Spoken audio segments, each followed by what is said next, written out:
2020 model HTK plus Kia Seltos. Second ഓണർഷിപ്പുള്ള വാഹനമാണ്. Replace കാര്യങ്ങൾ ഒന്നും തന്നെ ഈ വാഹനത്തിൽ വന്നിട്ടില്ല. വണ്ടി പക്ക നീറ്റ് ആൻഡ് ക്ലീൻ വെഹിക്കിളാണ്. ഷോറൂം ഹിസ്റ്ററി അവൈലബിൾ ആണ്. ഇപ്പോൾ ഈ ലാസ്റ്റ് സർവീസ് കഴിഞ്ഞ് ഒരു 10 days മുന്നേ ലാസ്റ്റ് 20,000 റുപ്യേൻ്റെ ഒരു സർവീസ് എടുത്തു. 98,000 കിലോമീറ്ററാണ് വണ്ടി ഓടിയിട്ടുള്ളത്. 4 പുതിയ ടയേഴ്സ് ഉണ്ട്.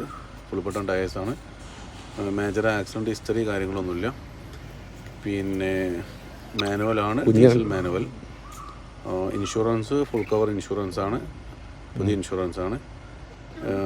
വണ്ടി റിയൽ മോട്ടോഴ്സിലാണ് വാഹനമുള്ളത്. പക്ക നീറ്റ് ആൻഡ് ക്ലീൻ വെഹിക്കിളാണ് കേട്ടോ. ആവശ്യക്കാരുണ്ടെങ്കിൽ എൻ്റെ ഈ നമ്പറിൽ കോൺടാക്ട് ചെയ്യാം. ഓക്കെ. ലൊക്കേഷൻ വരുന്നത് മലപ്പുറം വേങ്ങര.